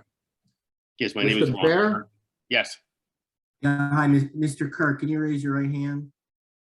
Do you swear the testimony you'll give will be the truth, the whole truth, and nothing but the truth to help you God? I do. Witness is sworn, Mr. Chairman. I just wanted to thank the board for entertaining a project where people want to keep a farm as opposed to making a farm into another development. I'm a long-term attendee at the Pattersons where I spend too much money on flowers and bring them home. And it is just, it makes me very happy to have this kind of an application come through. And I want to thank you all for your time. Thank you, Mr. Kirk. Mr. Aguiar, can we bring in Mr. Fazio? Coming in.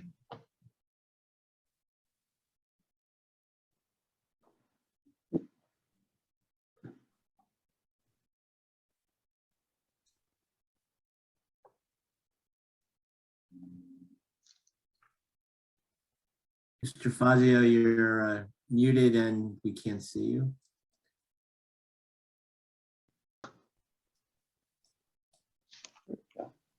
Do you have a camera by any chance?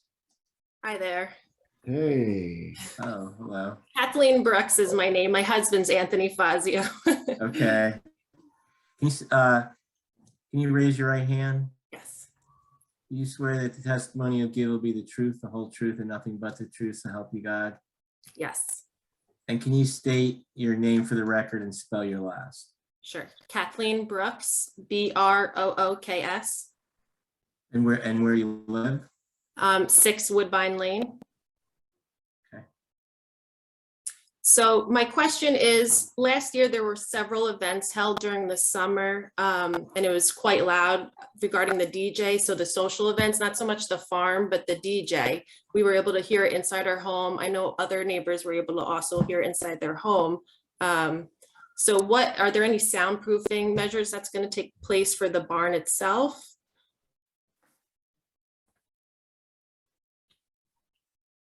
We don't, we were unaware of that to give you a start. Nobody told us. We had explored the idea where we reached out to other people about a decibel meter. It actually was suggested to us by a customer that would limit the noise or control the noise of the event. Okay. I do know we had, I'm sorry? No, I was gonna say, we want to be good neighbors, so if would be immediately concerned if you were hearing it and it was trouble and it was bothering you. So. Dennis, I think you need to talk a little bit closer, coming in Oh, muffled. sorry. We want to be good neighbors, Sure. okay? So if we knew it was bothering you in your house, we're gonna be contracting with people to use our facility. Right. So we can limit the noise that's coming from the events. Okay. I do know a neighbor did call the police last summer for an event that was very loud. I don't know if you were made aware of that as well. Never made aware of it. No, but I understand your point and we're gonna work on that. Yeah, okay. I mean, not only at nighttime, during the day too, you know, we sit in our backyard, we sit in the house and we're hearing word for word what the DJ's saying, singing happy birthday, you know. So we just don't want it to be a habit every Friday, Saturday night, you know, that we're hearing it in our home, basically. Sorry to interfere with your outsideness, but we were not aware. Okay. We would ask you, is it okay if I call us? Yeah, absolutely. Call us. What was that? I'm sorry? You need to call us. You need to Okay. call Patterson's, okay? Okay. Because they're not playing the records and they're busy doing whatever they're doing, raking the leaves Right. or, you know, doing the next project.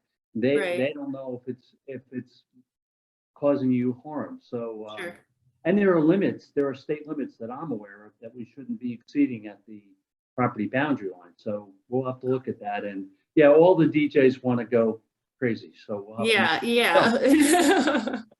Okay, thank you. Thank you, Ms. Brooks. Thank you.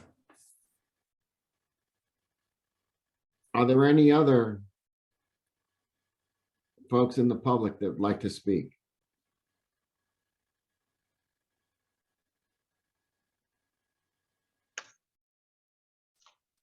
No. No other members of the public are raising their hands. Roger. Okay, can I have a motion to close the public, please? Motion to close. Second. All in favor? Aye. Aye. Okay, Eileen, we're closing the public. Mr. Galvin? Well, I have two things that I'm thinking about right now. One Well, is, I'm thinking of one myself. yeah, do we go for a vote with just 6 board members? And in my life experience, sometimes you do go with 6, even though lawyers have to worry for malpractice and going with less than 7. The other thing I wanted to mention is, and I think Jim covered this pretty well, I think our case falls pretty closely into the Medici standard, that we have a use that if the governing body had considered it back in the day, they may have included it, and we were told tonight they may include it in the near future.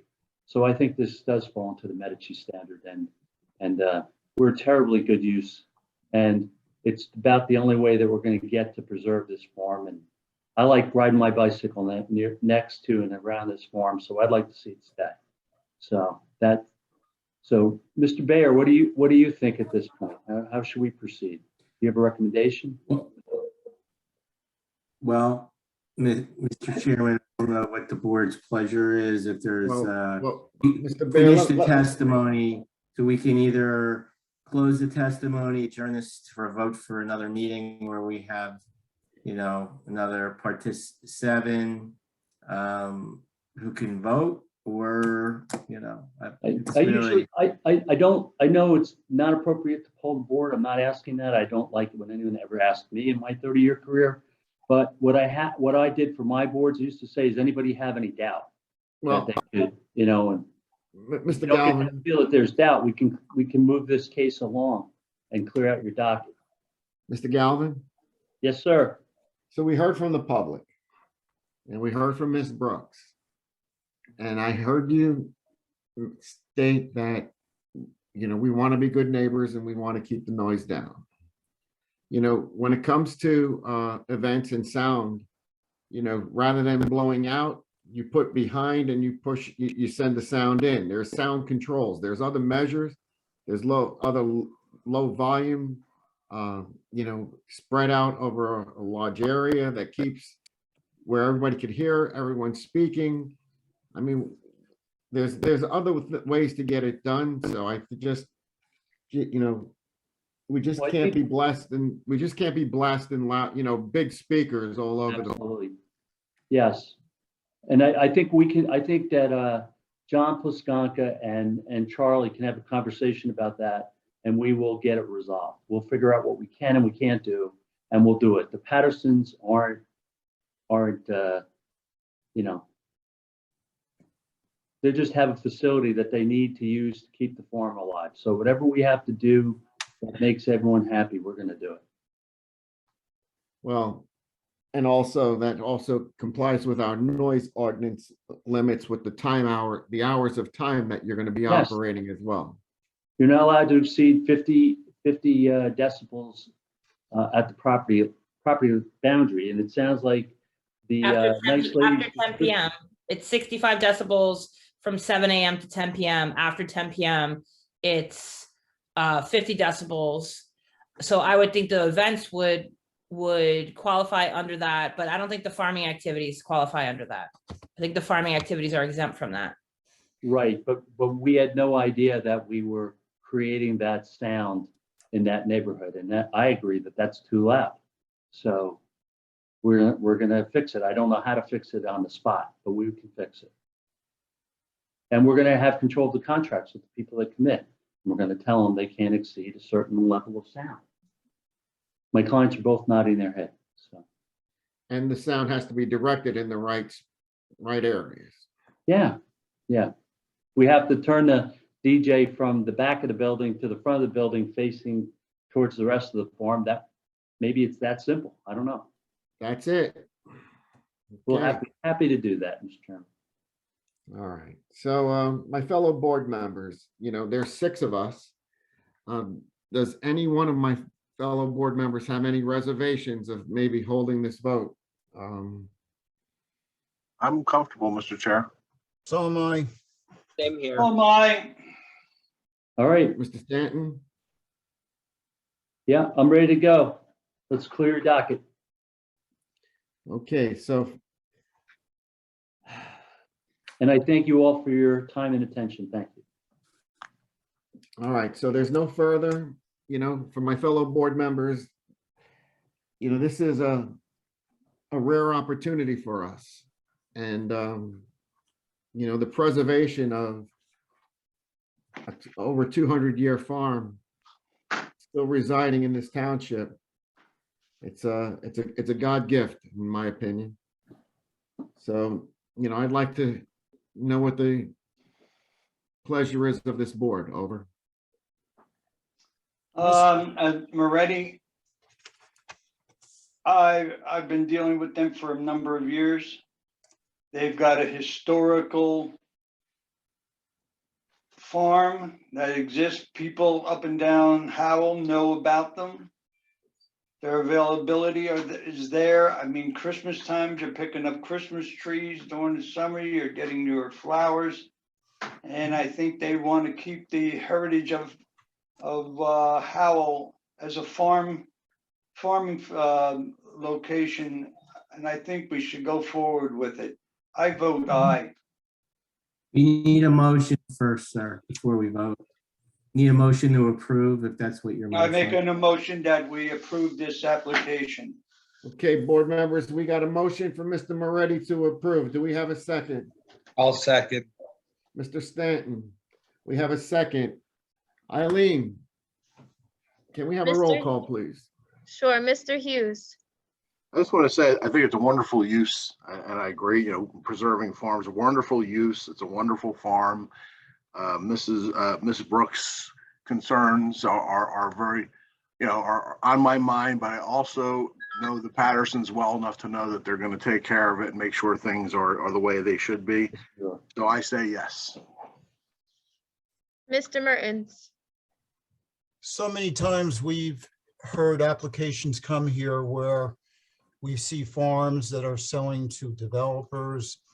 And I cannot agree more with the planning testimony and also from Mr. Chairman and fellow board members. We all agree this is what we want to see in our township, and that's preserving land and not selling it out.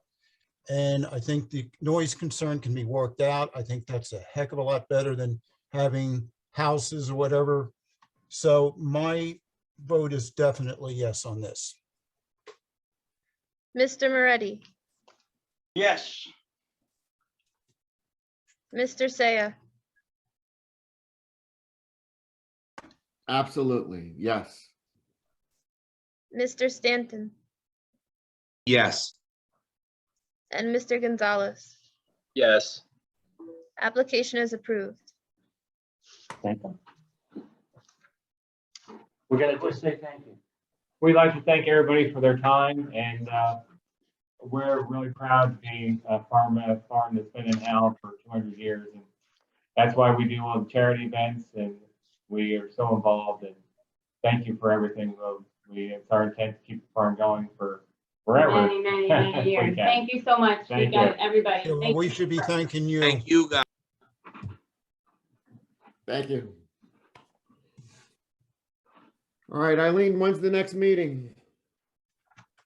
April 25th. Okay, we have the next meeting, April 25th. I don't think there's any more work of the board this evening.